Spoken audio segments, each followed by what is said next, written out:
Varesh from Techie. So guys, a lot of us use laptops and computers on a day-to-day basis, and we would have come across the name RAM at least once for sure. First of all, what is RAM? I'm gonna be answering to that question in today's video.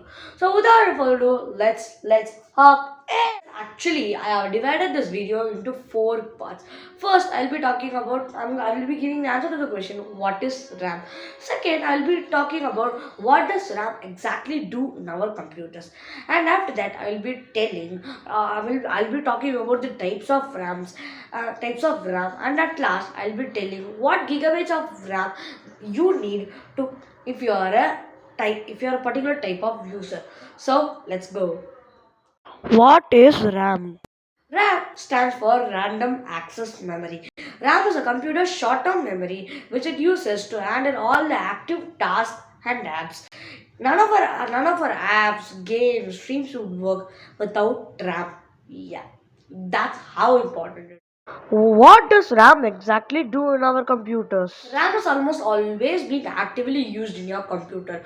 For example, say you open like you switch on your computer and you open Google Chrome, and just to open that app, in this case Google Chrome, it takes some memory, and that memory will be stored in RAM. Almost 99.99% of our tasks we do in a computer, for example, opening an app, opening a computer, opening some documents, switching between tabs and tabs, everything occupies some memory in your computer, and that memory will be stored in RAM.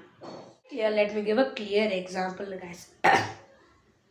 Say a desk holds and keeps the books and stationary object and etc. in a place, and that makes it easier for you to use it.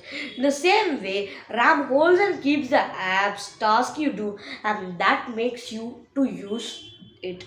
So the main point here is whenever we open an app or do some task, we are allocating some memory, like very less or very high memory in the RAM storage. That is the RAM's memory. So all RAMs serve the same purpose. There are few different types. They are static RAM, dynamic RAM, synchronous dynamic RAM, single data rate synchronous dynamic RAM, double data rate synchronous dynamic RAM. Talk about SRAM, guys. SRAM requires a constant power flow in order to function. Because of the continuous power, SRAM doesn't need to be refreshed to remember the data being stored. That's why SRAM is called static RAM. That is, no change or like refreshing is needed to keep the data intact. The advantages of using SRAM are lower power consumption and faster access speeds. But the disadvantages of using SRAM are lesser memory capacities and higher cost of manufacturing. Let's talk about DRAM. DRAM requires a periodic refresh of power in order to function. The capacity that store data in DRAM gradually discharge energy. No energy no energy means the data becomes lost. This is why DRAM is called dynamic RAM. That is, constant change or action, example refreshing, is needed to keep the data intact. Talk about SDRAM. SDRAM is a classification of DRAM that operates in sync with the CPU clock, which means that it waits for the clock signal before responding to data input. The SDRAM, that is single data rate synchronous dynamic RAM, and SDRAM, that is synchronous dynamic RAM, are basically the same. So I'm not going to talk about it. Talk about DDR SDRAM. DDR SDRAM operates just like SDR SDRAM or SDRAM, only twice as fast. That is why it's named a double data rate synchronous dynamic RAM, whereas SDR SDRAM is named as single data rate. DDR SDRAM is capable of processing two read and two write instructions per clock cycle. Hence, I already said the double is coming. Guys, I actually forgot to mention one thing. Let me tell it now. Double data rate synchronous dynamic RAM is the type of RAM which all the computers use now, and there are few different types in it too. They are DDR1, DDR2, DDR3, DDR4, and DDR5. A quick extra info. Let me just tell one thing first. If we don't have sufficient memory in our RAM, then our device will run out of memory in the RAM and takes memory from the hard disk storage, which makes the computer much slower than it was before. They taken from the hard disk of your PC to support the RAM when the RAM is out of memory is called as swap memory. How much GB of RAM you need if you are a particular type of user?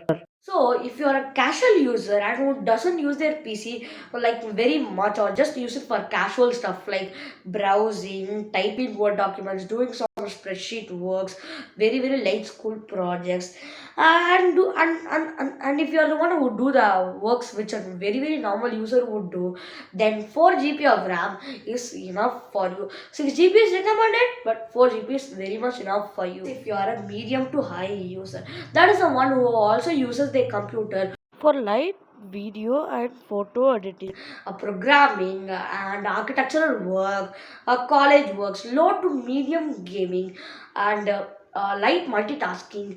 Then you will for sure need at least 8 GB of RAM, because guys, these kind of work are kind of heavy, and 8 GB of RAM is a must if you do these kinds of works. The heavy users. So these type of users are the one who also use their computer for heavy video and photo designing, heavy programming, like low to medium graphic designing, and to high gaming. Then you for sure need at least 16 GB of RAM in your PC. 24 GB is recommended, but 16 GB will do the job. One is for the hardcore users. So if you are one who does very high graphic designing and VFX works and very high programming works, then you would definitely and have of course very high video editing works and very high types of gaming, then you would for sure at least need 32 GB of RAM. Like from 32 to 64 GB of RAM you must have. That's it for today's video. We are gonna make a series where we explain almost every parts of the computer. So stay tuned for that, and like this video, share this video to someone who doesn't know this information that I shared in today's video, and subscribe to our channel, hit the bell icon if you want more of this amazing and interesting tech content. And it's none other than the Techie Boys. Peace!